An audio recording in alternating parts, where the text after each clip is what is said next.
Let's pick things up there with tonight's Political Insider. Joining me, Adam Wollner, correspondent for National Journal's Hotline 2016. Adam, let's start with the latest numbers. The Emerson College Polling Society finds Wisconsin feels the Bern while Cruz has momentum. Give us the basics. Right, so heading into Tuesday's primary in Wisconsin, it looks like both parties' frontrunners are slight underdogs.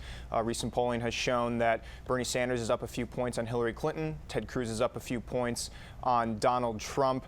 And I think, heading into Tuesday, most people expect that Cruz and Sanders will come out on top. On the Republican side, though, there is still a chance for other Republican candidates to pick up delegates. Not only is the winner of the overall primary awarded delegates, but the winner of each of Wisconsin's 8 congressional districts will be awarded 3 delegates. So while Ted Cruz is stronger in the southeastern portion of the state and in the Milwaukee suburbs, where there's a lot of Republican voters, Donald Trump is a little bit stronger up north and out west. But on the Democratic side, the delegates are split up proportionally. So in a tight race, even if Bernie Sanders does beat Hillary Clinton by a few points, they're going to walk away with a similar number of delegates. Wisconsin is only one state with 42 Republican delegates and 86 Democratic delegates on the line. Considering the 24/7 political news cycle, has the importance of this state been blown out of proportion? I think it has a little bit, and it's easy to understand why. This is the first Republican contest in 2 weeks, and it'll be the first Democratic one in 10 days. So the candidates have been camped out there for a while. The press has been out in Wisconsin now for some time. So there's been a lot of buildup to this primary in a way we really haven't seen since Iowa or New Hampshire, where the campaigns really had a chance to set up camp and get all over the state.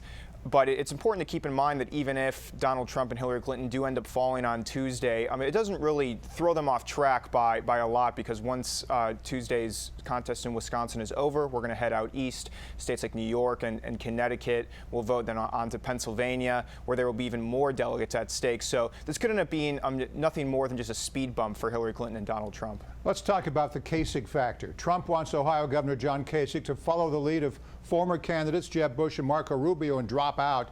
Why, and what does this have to do with the possibility of a brokered convention? Right. I think Donald Trump and Ted Cruz are both getting a little tired of John Kasich. He's running kind of consistently third place in a lot of these states, including Wisconsin. He's in third place. Do you think he's running for vice president here? I don't. John Kasich has said that he doesn't want to be vice president, so we'll just have to take him at his word for now. But in Wisconsin, he still is taking about 20% of the votes. That's no small vote share, especially if it is going to be a fairly close race between Ted Cruz and Donald Trump.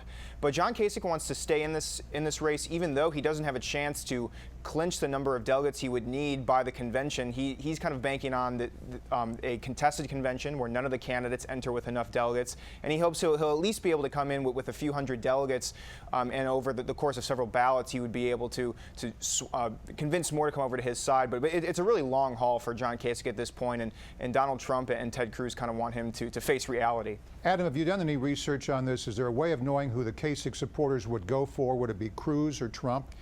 It's tough to say. I think that since John Kasich is pretty different ideologically from both candidates, a Cruz supporter or a Trump supporter maybe wouldn't necessarily fit all that well with John Kasich. But I think since there are so many anti-Trump voters out there, that Ted Cruz would probably benefit the most from John Kasich exiting the race, because you look at a state like Wisconsin. Trump has been kind of stuck in the mid-30s now for some time, so you have to think about 2/3 of those voters don't want to vote for him, and they're splitting right now between Cruz and Kasich. Now, on the left, there's an ongoing debate about debates. Clinton and Sanders want to square off before the April 19th presidential primary in New York, but timing is an issue. Bring us up to date here. So the Clinton campaign recently proposed a debate on April 14th, which would be just before the New York primary on April 19th. But the Bernie Sanders campaign does not want to do that day, because they have already scheduled, or in the works of scheduling, a major rally that has taken them a long time to put together. So they are kind of accusing the Clinton campaign of playing games here. The Sanders campaign has also proposed a couple of other additional dates, but both candidates say that they're confident that they'll be able to fit in another debate here before the New York primary. They haven't debated since early March. Adam, before you go, I'd like to briefly discuss electoral districts. Today, the Supreme Court upheld a Texas law that counts everyone, not just eligible voters, in deciding how those districts are drawn. Why is this important?